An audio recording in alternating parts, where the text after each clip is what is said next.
Hi friends, I'm back. It's been a minute since I've made one of these videos, but let's talk about it. Let's talk about addiction, shall we? Okay, so I have this theory that the people that suffer from addiction are probably the closest people to God that you're ever gonna know. So before you write somebody off just because they do meth or do heroin, listen, I've done it myself, okay? I've written people off and I'm like, whew. I've said some pretty nasty things about people that get caught up in doing drugs. Just because that's not anything that I've ever experienced in my life. Newsflash, I used to drink pretty heavily, and I'm sure that there was people that looked at me and they were like, oh my, this girl needs to get her shit together. So who am I to look at anybody that struggles with addiction or what have you in a different way, just because I sinned differently than they did? That's not fair.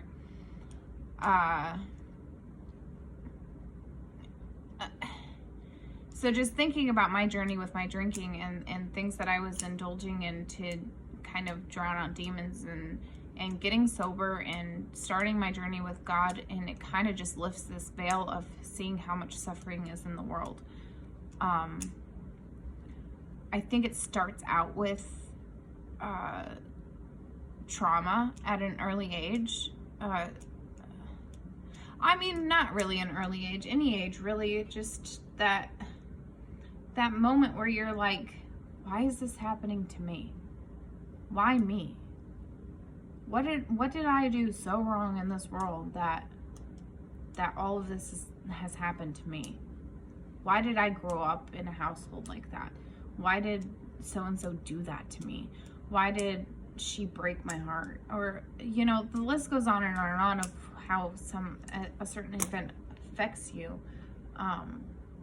And going back to growing up in a household that was full of trauma, you don't really learn to have a relationship with God. And if you do have a relationship with God, I would say 9 times out of 10, it's a condemning one, where any speak of God in your household is very condemning and used for punishment in that household, and not for growing a spiritual relationship with God, to have dialogue and to learn how to pray effectively.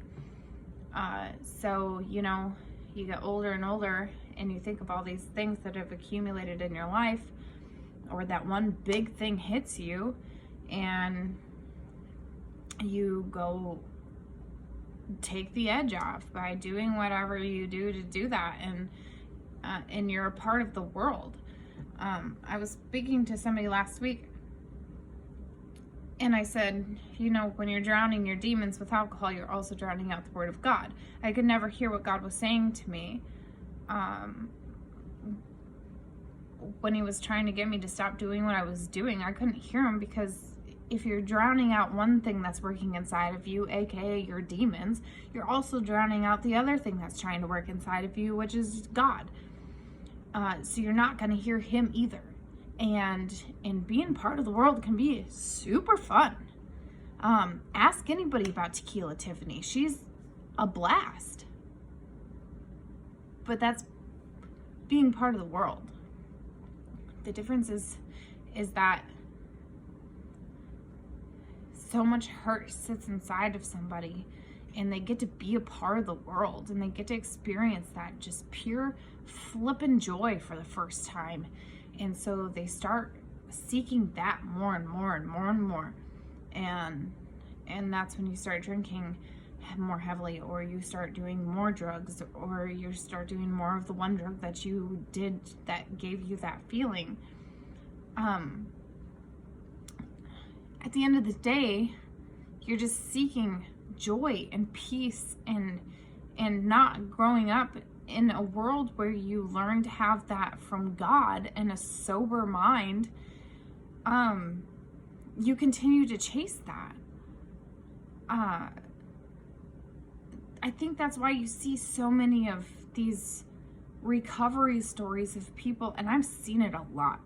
I love seeing it, is where people get sober and they find their relationship with God, and they talk about how at peace they are and how happy they are. Yeah, we still struggle with things.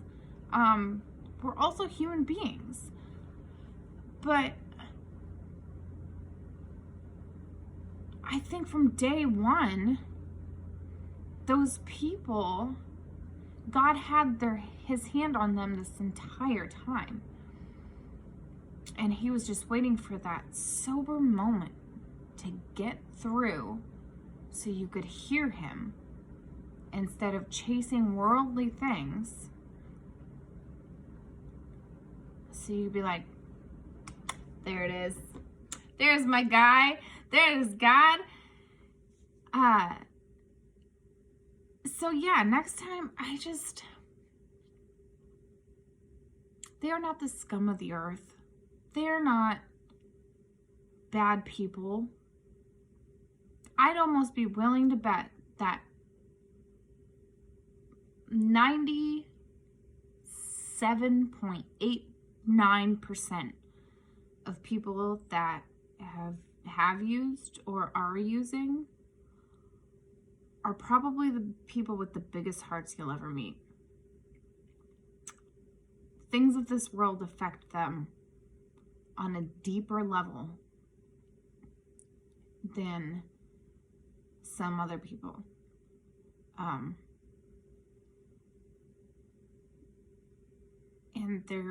I think they're just trying to escape that.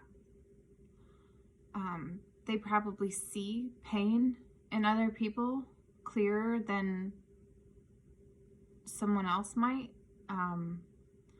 Probably very empathetic people.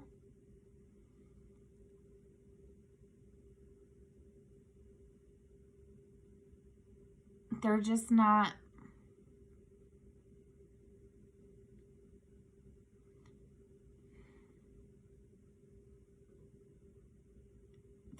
people that we should just dismiss so easily.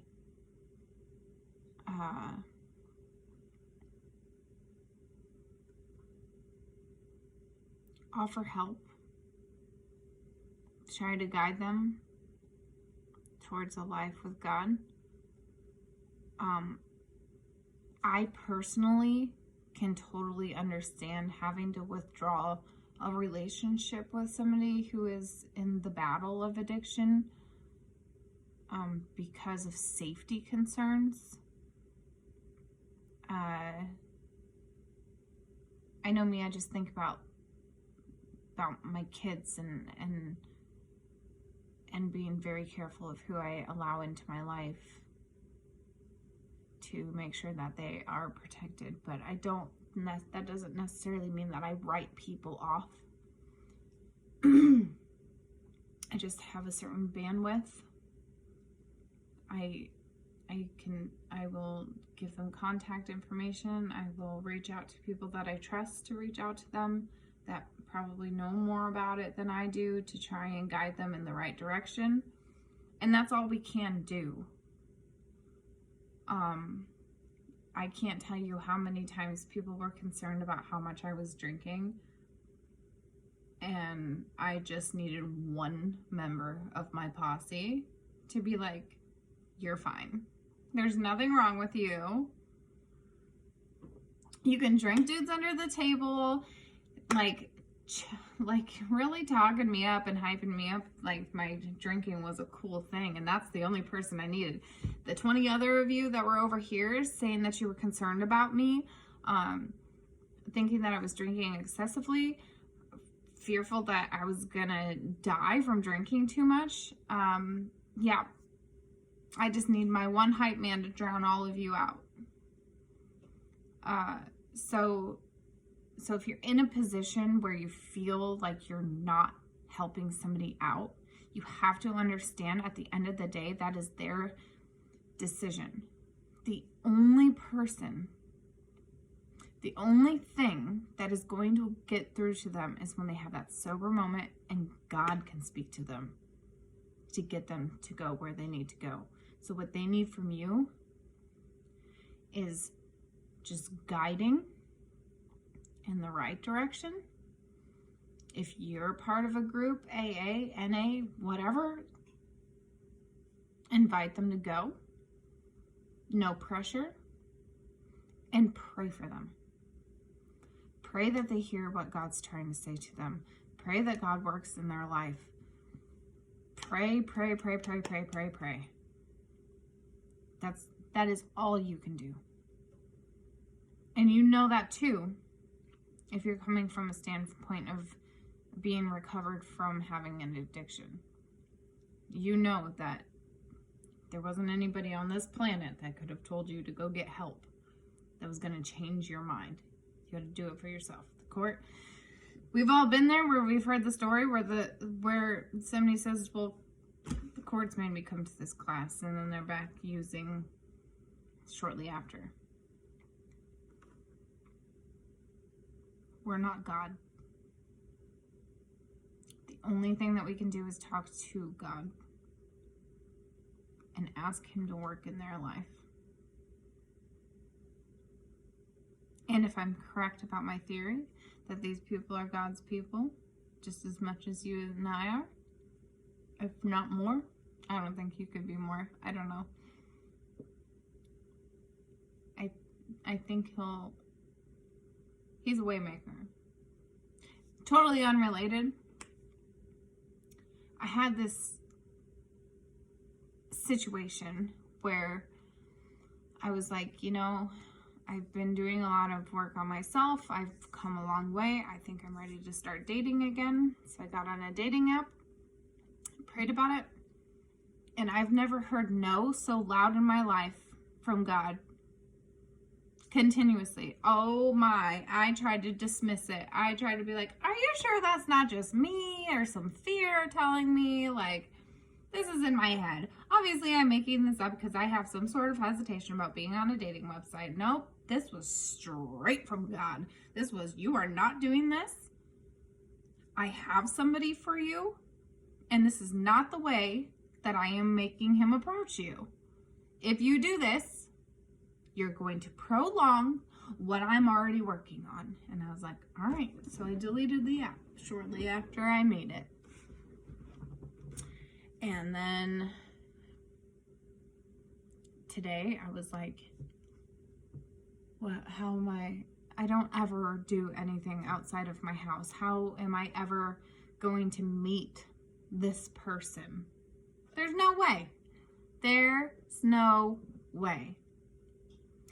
And I got a little voice in my head that said, Tiffany, may I remind you that God is a way maker. So just because you see that there is no way as a human being, there might not be. But God is a way maker. So even when it seems like there's no way, He's making a way. And I just have to sit and be patient, which is not my strong suit, but whatever. I am glad that I am where I'm at in my relationship with God and in my faith, to be able to hear that now and be able to be patient and be able to start to see things start working in my life the way that He has planned for me, instead of me rebelling against it by being like, oh, I'm going to be alone forever.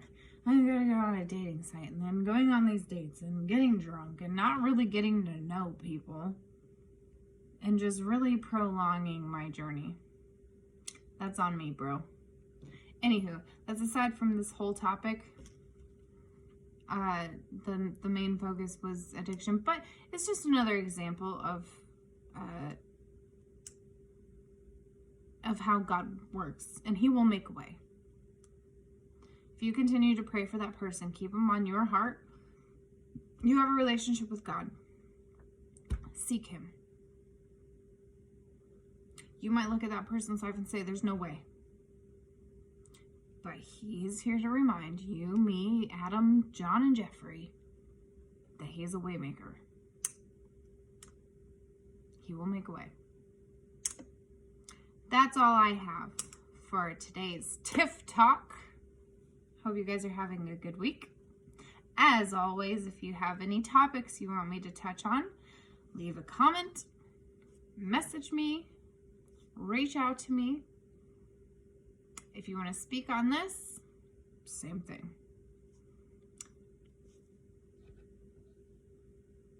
All right. Sorry, my phone's dying. I just got the notification. All right, I'm out of here. I hope you guys have a good week. Happy Easter, by the way. I probably won't be posting anything before Easter, so I hope you have a good Easter weekend. Just so you know, churches are open on Easter, so if you want to go to church on Easter Sunday, that's how I started my journey. Very, very beginning. I went to an Easter service because I was at a comedy show the night before and they were setting up for Easter service the next day in the same building, and I thought one of the guys was cute. So I went to the Easter service and that just launched me into where I am now. So you never know. We'll talk to you.